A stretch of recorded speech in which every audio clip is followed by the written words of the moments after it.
Um, Today's topic is the green eggs and ham. What does that have to do about fitness? You remember the Dr. Seuss book.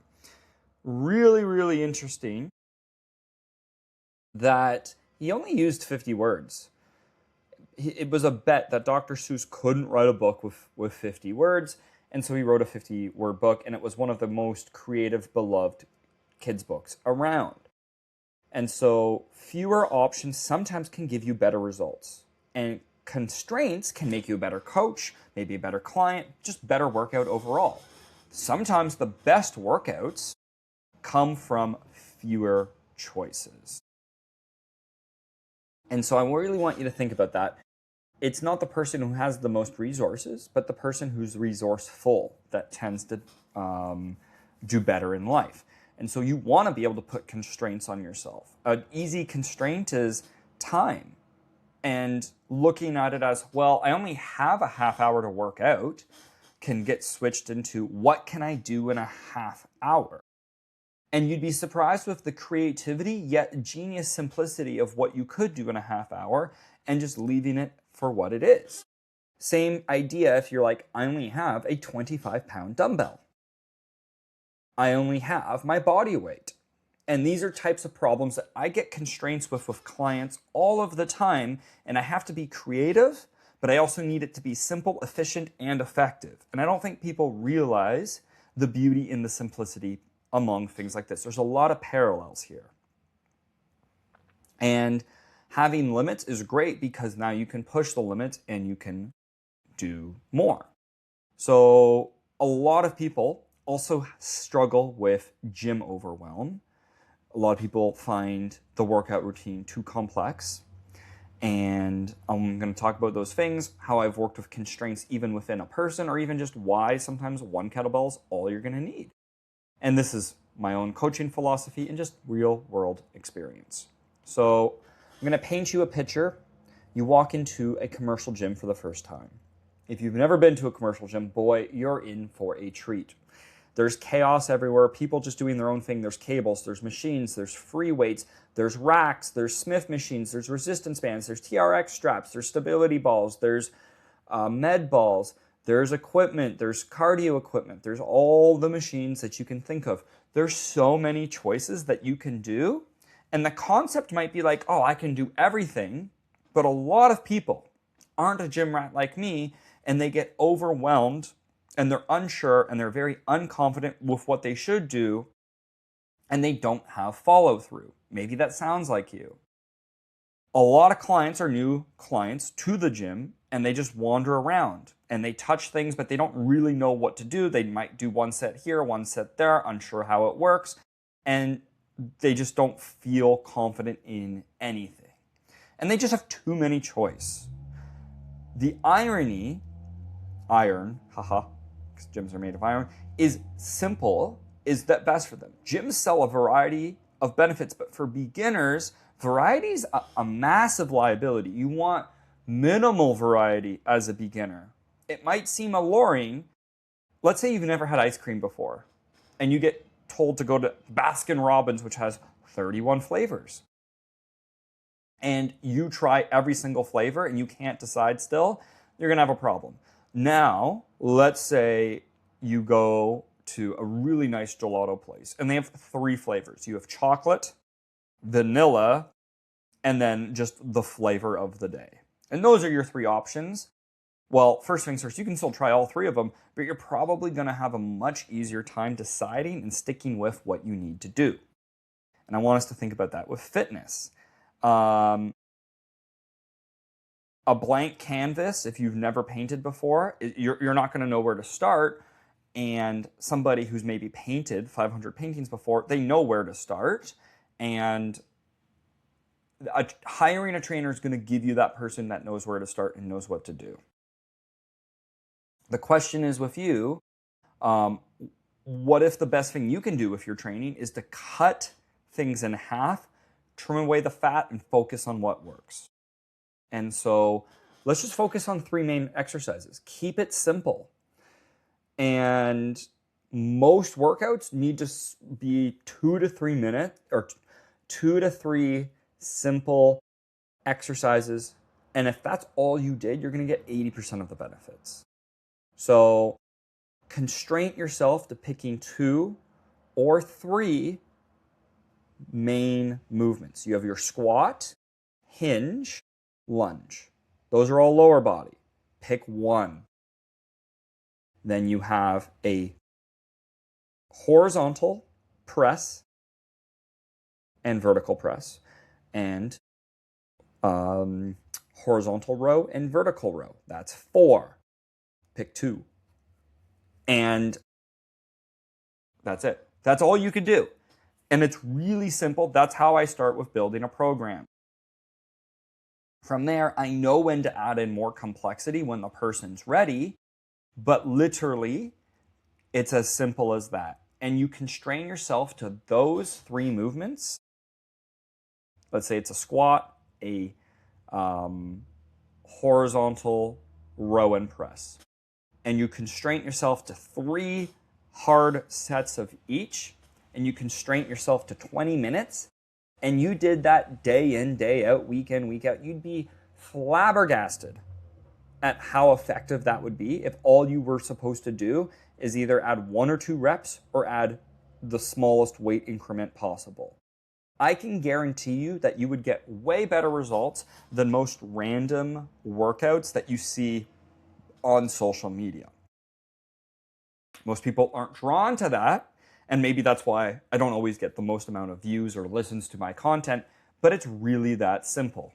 And it's weird charging people money for giving them simple advice that you know that they should know, but they just don't know it or they don't apply it.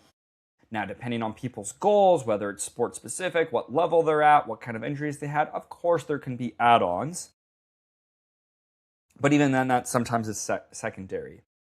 Mastery compounds at getting really good at basic shit rather than cycling through 10 different exercises. You do that. A beginner who squats and deadlifts and presses consistently for, let's say, 3 months will outperform a beginner who rotates through 30 different exercises. I'm going to pick on F45 here. They've never repeated the same workout, and that's a bragging right of them. And each time you do a squat, it's a different kind of squat. And that's not going to be ideal for beginners or even intermediates. You need to have constraints. If you can do everything, you do nothing well. So pick something that you can do well at, even if it's a goal. I want to focus on weight loss.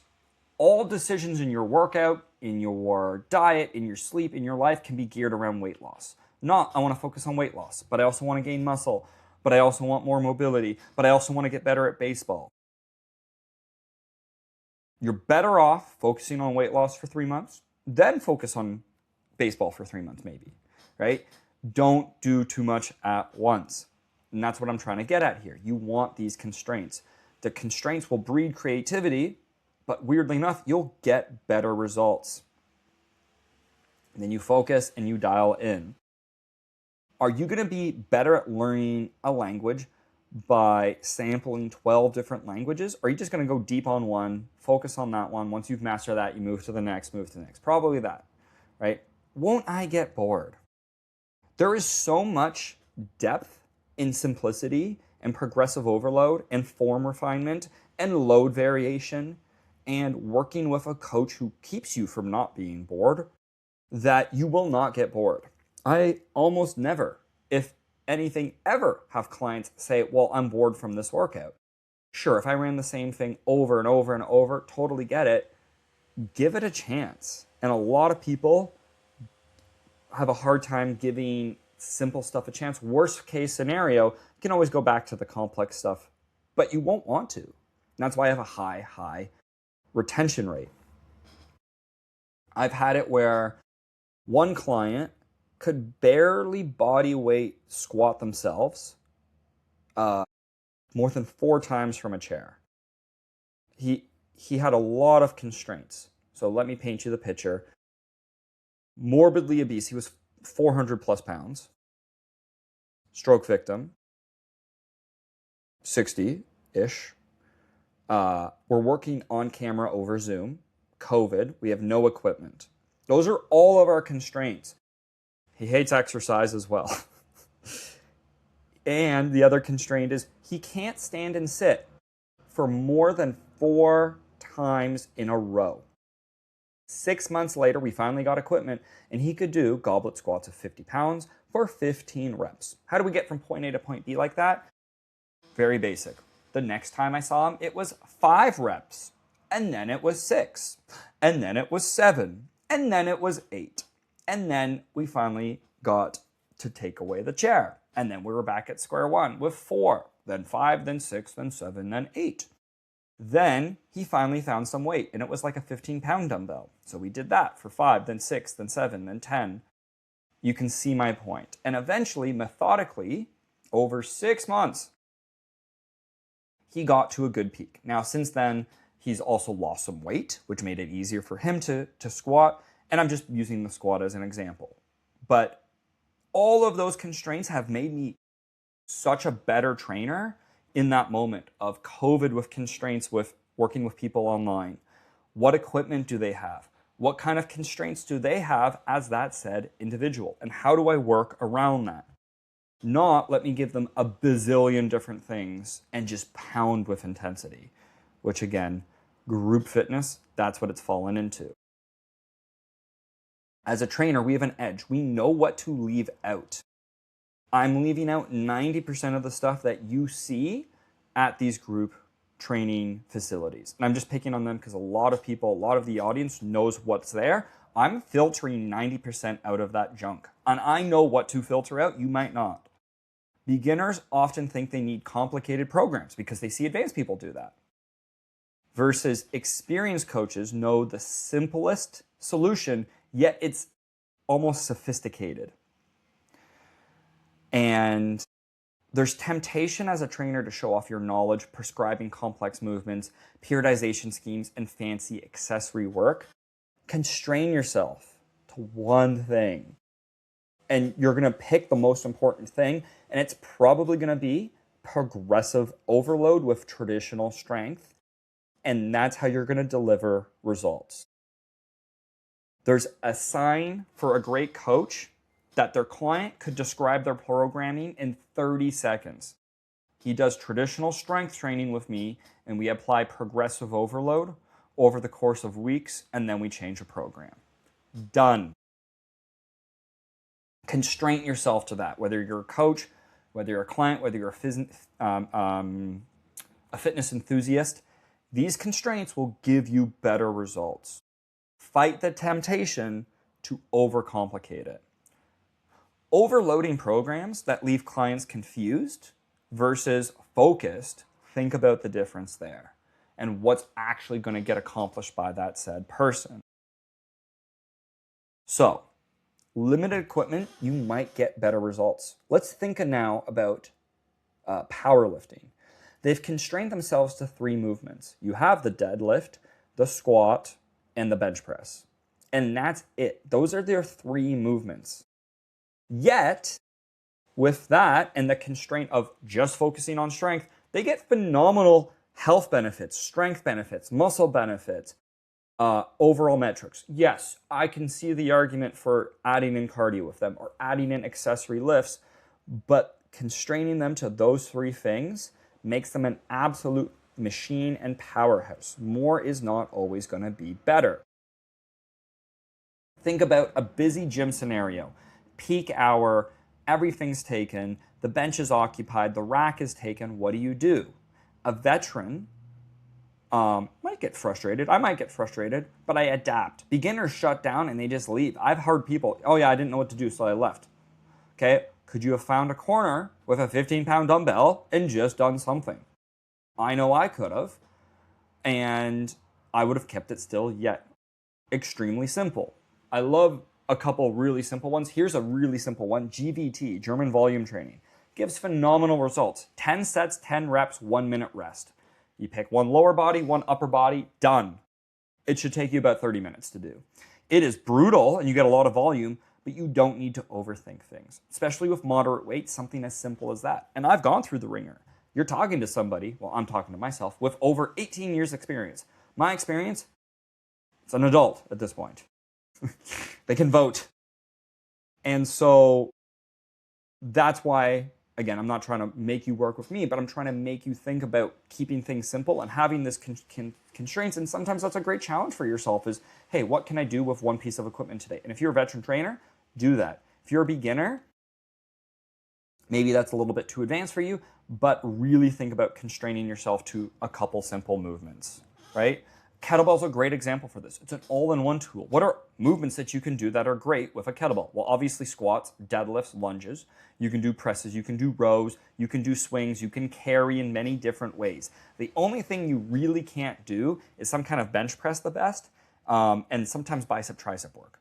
But for one workout, you can do everything. And you can have one kettlebell at home that's moderate weight that you can do a whole handful of things there.